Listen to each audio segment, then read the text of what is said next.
komin temene kan ni joro lendo hari bi aka kodo kana wuli no fe o ba fo de ma kammi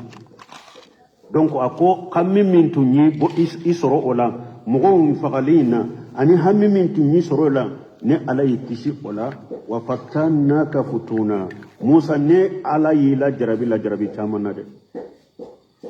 ni la jarabi do nani ma ni be bo kono do bena nimbi bo kono do bena ne ala yila jarabi chamana ki kisi tawsil galaw do ba fo ne ala yi kisi chamana kaboko chaman kono fatanaka futuna ni la jarabi chamana ki kisi kabwa be kono musa donc be hadisa donatiya ko hadisul al-futun me siralayati de do hadisa jambele bele bado bon kasir bado me siralayati de do hadisa sahalente israiliyati de do hadisul futun asahalente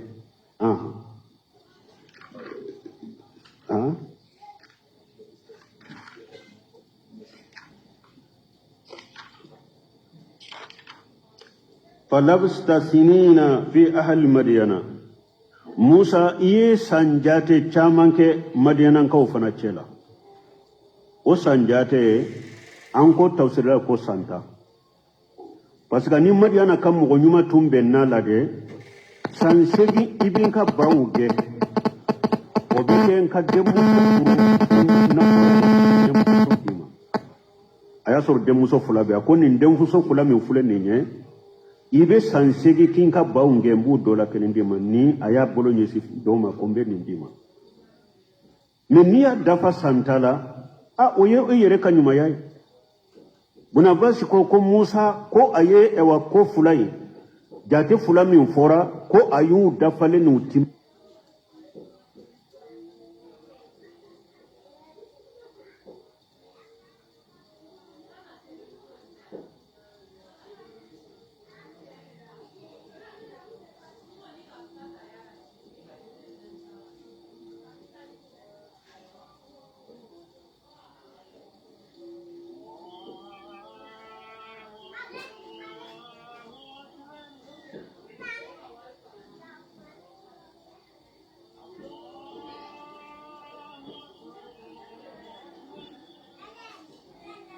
melende ke santa donc Musa iye santa ke madiana dunke wula summa jita la qadri ya Musa o ko fe Musa inana isa gira kana misra ne alakalla tige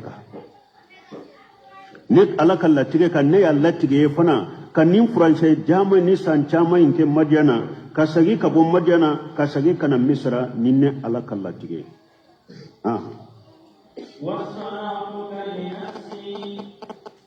واستعنتك لنفسي استفيتك واستبيتك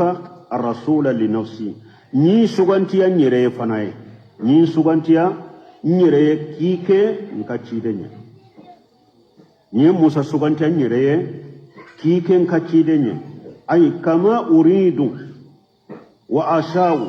ني سوغانتيا كيكه تشيدنيا نيري كومي نياكانو تشوغومي نيالا ني تشوغومي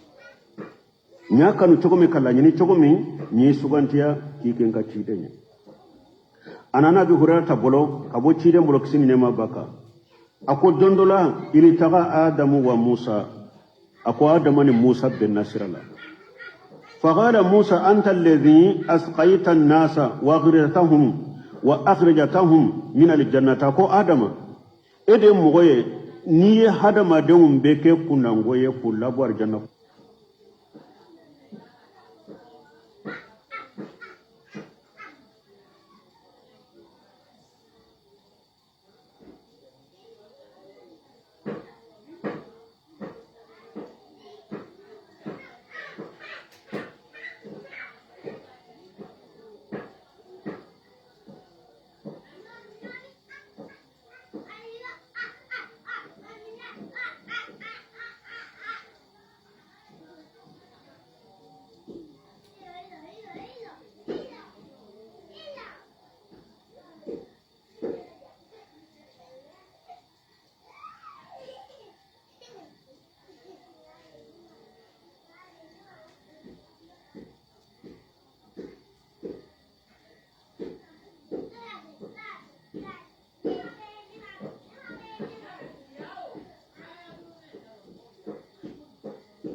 كنوا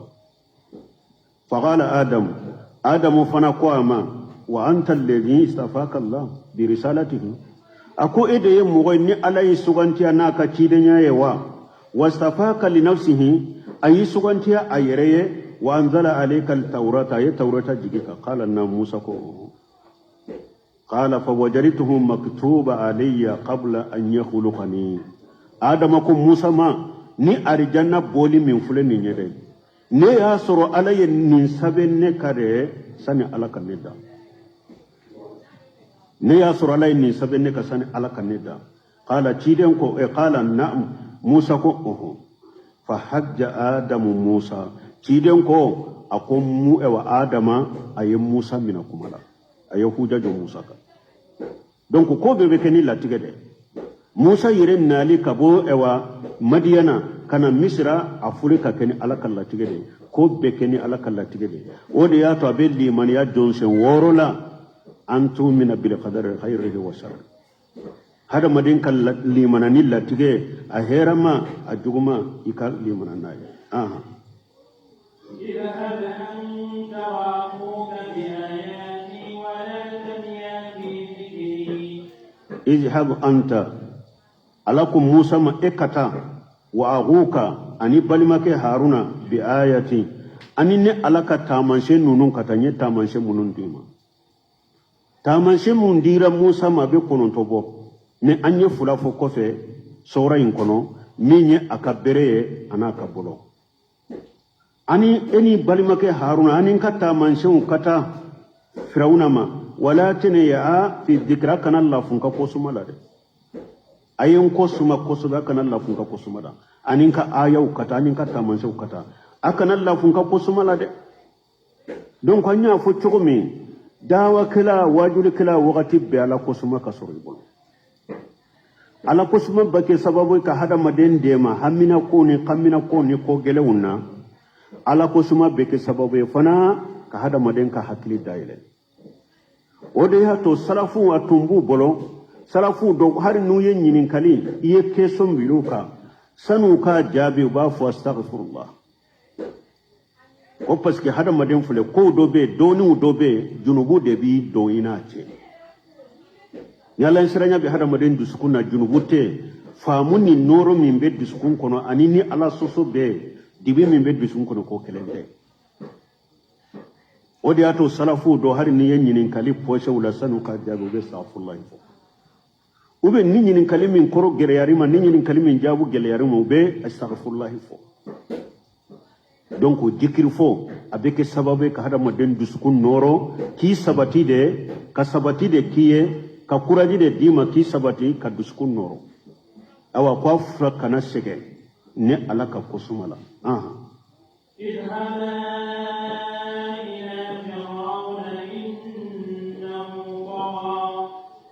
اذهبا إلى فرعون أو فلان أيتا فرعون في أيتا فرعون إنه تغى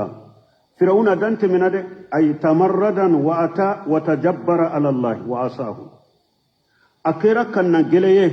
ككي يرسغو كلاي ألكا كألا سوسو أفلا كتا فرعون ما إنه تغى فرعون دانت من هذا أدانت من هكلا kaki yere sago kelaye ka ala soso ka kannan geleya wa fula katama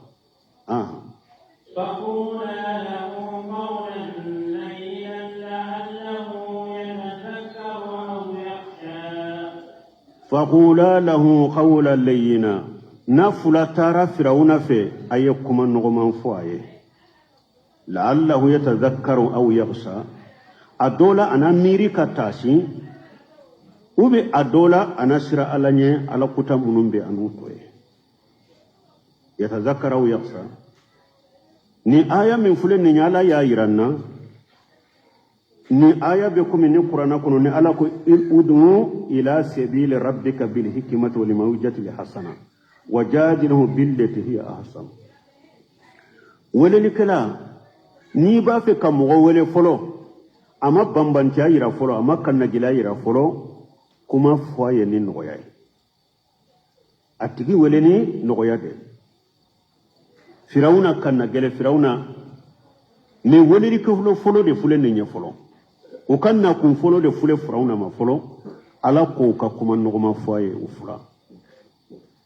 adola ana miri katasi ube anasira alanye abi ala kuta mununke anutoye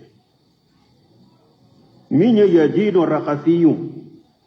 akunni ayala ya man yatahabbabu ila man yuadihi fa kayfa biman yatawallahu wa yunadihi ako ya masa mogo min yi juguya mogo min yi juguye ni eye mogo kanu kato tigima ku kan kuma nogoma mu faaye mogo min yi ka bisi baga nabi waledu alaka jonyumatu firawuna fule ala jugude kinyali kala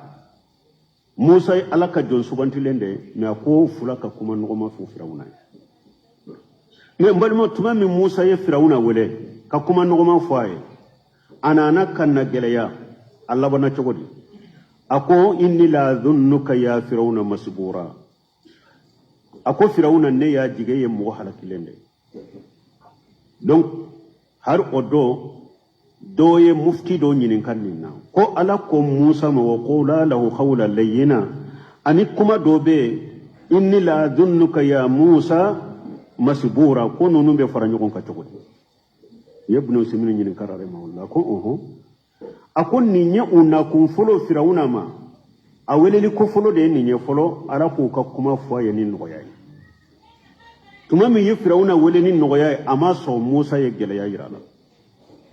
tuma mi kanna gele ya yirala lo yorola akon musa akon firawuna ne yiji mo halakilende ye donc hikima yede ko min kanka do yoro mi do ka do yoro la o de hikima ye hikima te bada mbe nogoya lakata hikima to ye hikima te fana bala mbe gelaya lakata nogoya kanka ke yoro mi ko nogoya o de hikima ye yoro mi fana kanka gelaya de ka gelaya o de hikima ye aya nogoya nyawo ti de nyafo bashira wala tunafira yashira wala tuasira ti de nyofo akafula kan nogoya akana gelaya afula kan nogoya akana gelaya afula kana mugo bole ka bodina la ne doni ke bawon ko li kulli magami magalu do yoro bena ka kumare munun ba jate mina fana ka cinya fo parce que jamana in kono an nye cinya foli de ke ko hikimatala sino bamurute mo bolo mo no feo busate mo bolo mo no feo kasote aywa wajuli kelasi bolo mo no fea mais ala côté kiden côté ninye ewa sunnaye ninye bidiyaye ninye tawhide ninye shirkuye ninye haramuye ninye halalaye an ko lintigide mako hikimatala kinya fo baga ko hikimatala hikimato ye koy hikima ye yerede Cheikh Abdallah Bumbay de la kanyin ka ko hikima ko kinya foli yerede hikima foloye ka kinya fo mo yede hikima folo yere ode donc on ma kide minye nogoya fo anye nko dondola ayen nogoya taka do segre dondo ya ale gele ya taka do segre kairana ko hikima yede ko min kanka ke yoro ma ko yorola arabu kem min nana kungo kuna arabu min nana ka sugune ke misirila sebo grenaka kide ko ya to aka ka sugune dafa kide ka misiri re kono asu e sugune banne kide ko ay ta jurufile fa dila ka bo sugune ye jurufile fa dila uya bo sugune aye arabu ken wole kide nya wole akon ni yorofle ni nyi misiri re mone foi tenya ya ni ala ko sumate sugune ke yorote ni nye foi tenya ya ala ko suma salli qur'ana kala salli wakati sera usallira salli kofe kungo kono arabu kon tigi ala ika hinna neli muhammadula kana hinna mo worela ka faranka de kiden ko ye fenyuro wale korode ala kan nema yurwale ka temene enya e kelenka koy parce que sebo ye minyira lela kiden yen no ya minyira la kiden man no ya irani nawa me dondo la kiden nana seba do ma sanu bolola nege ba bolola aye bolola nege in samani fanga ka purti ka fili akaw dola kelembe jannaba tasuma kamide do ibolola yala yakira ya umama kaya yala kiraya donc mu hikmatu fe murede no yakkanke kanke yirome no yakke yirome kanka gelaya ika gelaya ambo odo Musa ka kisa ina kuma nogma forala Haruna Rashidi mbajige Haruna Rashidi dondo la wajulu kila do nana ma ko Haruna Rashidi ma akon nani ma de bi mbi waju ka gele yayi ka fana akon ma kote ka wajula akon mu ewa mugo min ka jugune Firauna ko ne ka jugune Musa fana kausa Firauna ka jugune Musa fana kausa ne Musa ko Firauna Musa ko ala ko Musa ma ko akafo Firauna wa qula lahu qawlan layyina minne kera chogo Firauna ko ni ka jugune ne fana kera chogo Musa kausa ala ko Musa Firauna ka jugune ala ko Musa ka kuma nogoma fo oye bena ko ne waju ka gele yanka ma ko te ka waju wa qula lahu qawlan layyina la'allahu yatadhakkaru aw yakhsha dan sigalaw doko ko ni la Allah fora alaka kibarela ko wajibi de do ko ala yere fana bado kan masayala ko Firauna te kanda ko munala ko la Allah yatadhakkaru aw yakhsha do ko demire la Allah demire mbe sagi kata Musa ani Haruna kafa mu ya yurodela uluka hadama de yurodela aya waju la Allah aw bolona ya waju abe hakili jigi ube abe miri abe sagi kata Musa ani Haruna de kadoni ma tafsir kala do ko fana ayi la Allah alaka kibarada wajibi do la Allah imbe sagi kata Allah yere de ma ne Firauna wajibi min fulani nye ani sirani min fulani nye ko Firauna ya ke dere na ma ke yoro de la min ba nafa la Allah yatazakkaru wa yaghsa ko Firauna ya ke yoro juma tuma mi atumbe to jila ako amantu annahu la ilaha illa alladhi amantu bihi bani israila wa ana min almuslimina aw kunni liman yara bari siran kaw liman yara masamminye liman yara naye nkera silamaye me afo chogodi afo yoro de manye ala ko le ana wa gade asayta qablu wa kunta min almufsidina ala ko sisade ebe limanani bani siran kaw limanani minye sisade ebe limananoye sisade ebe ke silamaye ekera tinyali kelaye nindo nye yenne ala soso nindo nye kera tinyali kelaye ko ala ye min folla alla laka kibar yala ko wajibi dira beke ko akera de me Firauna ma ka ke yoro de la ama ke yoro de la yoro min bana fa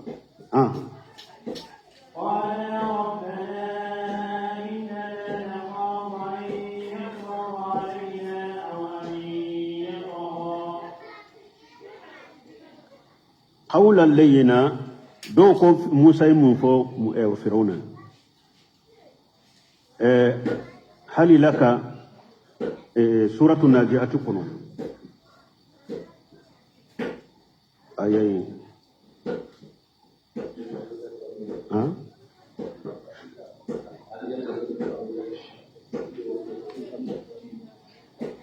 سورة النازعات آية من بي أيرولا هل لك إلى ربك أعوذ بالله من الشيطان الرجيم وهديك إلى ربك فتقصى فهل إلى ربك أن تزكى وهديك إلى ربك فتقصى يالا إبافي كسنيا كتي تجي ألموا نكي كندا يكسر علاني فهل إلى ربك أن تزكى وهديك إلى ربك فتقصى ko qawlan layna nyode tawsir kalaw do yafo ko ayode fo Firauna ka wolo chogodela ama fo Firauna nana kombi kanda ama ko Firauna iseneya aye seneya nyirala ya lay ba fiti yere seneya wa nki kanda katay tibi alama ina sirani ko qawlan layna ni ode qala tumami ala yenni fo Musa ni Haruna ko kata Firauna fe Musa ni Haruna ko rabbana kwanti ala إننا نخاف أن يفرط علينا أو أن يتغى أم بفرعون دودة نتيجة لام بسرا ni an fula tara Firauna ma sani an ka cidenya yere lasiya kana korto kan faga yere ubi akana ko kanna kayada ka dantene an besira de an ye furta alayna koroy munye an besira nan tara Firauna ma an ta hari cidenya lasiya yere na ya nye dire dro akana korto yere kan faga sina kele ubi akana ko kanna kadanteme ambo siraw nyede parce que be firawna do masake mindo masake kanna gele do jabbara do kanna gele do tonyali kela do tinyali kela do ayayira fana ko alay alade ko akorota lendo ayayira misran kawna ma alimutu lakum min ilahi min khair ko alete tigi wore do la ni alete ko alete ala wore do la ngune alete musum mu'min yen fo kanunu ke wa keta do ba ka fota do a ukwanti gala umbe shira nan tara ko umbe ta firawna cidenya la sai firawna ma na yayi yiro na kana korto kan fa gaire sanan ka cidenya la sai ubi kana ko kenna ka dante mede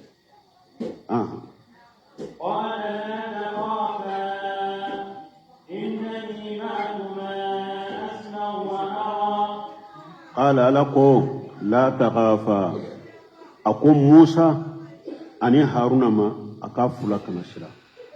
إن ما أكما أسمع وارا أكون نفر لمبا أفلك مباكا كما بمنيا باولا فنا نفر لمبا أفلك ده أبي كما فني فرعون أبي كما ساجي مبا بمي وارا نيا باولا فنا أتسكا فويك أولا نينما aka kuma kan ba mai nyabe aula donc ni ya ira nan balimo anyo de fo anko dawa kala manka ke mugo ye minye jitoye ni doni ke bago kera jitoye nu besra dina te se ka jode o doni ke baga ka ke arajul sujja ka ke mugo de ni che farido alaka tinya foli na ka dina e wa joli la ya khafu fillahi lawmatal layin la ya khafu lawmatal layin akake mugo de min te sira direkira ka jalaja jito ya te nin dina joko jito ya te nin dina jo bal mo niya yanka jamana in kono fulan ka foya bake ka bolagata bidia bake ka bolagata karamugo chama jito ya de be hada madonna ko dia to wakati be Sheikh Abdallah Bombaji ba fo ko e wadoni ke bagaw tinya tigu ko galon tigu kana bidia mugo kana farinya kateme auka bide mo fari kana foni kateme auka au munum be tinyaka au de kanka farinya kateme beka au munum be tinyaka au de ka fari kanka foni kateme beka me illa marahim rabbi foni ala hinna kelen munuma sino jamana yin kono munum buddambi kata sunna makulu de be tinyaka ala ta tidenta ulu de siranna kateme beka ulu de fari fagalendo kateme beka dina be joto sino galon ni tinyate jo بل نغذف بالحق على الباطل فيدمغه فيجاهيا جاهل ala ko alebe tinyan fili galon kade tinya be galo kunkolo sembe tire bugu ibe bo min kalama galo beta abdurrahman saji ko ako galo ni bidaye fanga soro yoro ko tinya de take kasabati tinya de take kafoye de donc ako musa ma afula kana sirade ne ala faralen bauka mbe aka kuma ume nyabe aula fana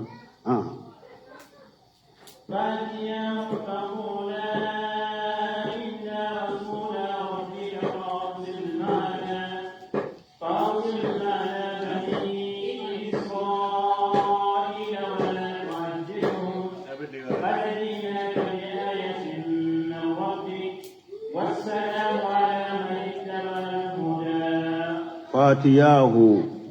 Musa ni Haruna unana Firauna ma au fatiyahu afulaka na Firauna ma faqula afulaka fo Firauna inna rasula rabbika awa Firauna awunye itige alaka chidende kana ima chidenya fananya na kodamade do fuye fa arsil ma'ana bani israila wala tu'addibuhum bani saranka munum bi bolo marala ni be kan kunyanga kata ulu bila kafara anka ikubo ikajanga katala bani saranka ubala bila kafaranka ikubo ikalla jabala ikanu la jaba qad jinaka bi ayatin min rabbika aw firawna annita man shawde nana kabuy tiga lafere mun bayira ko anye ci dawde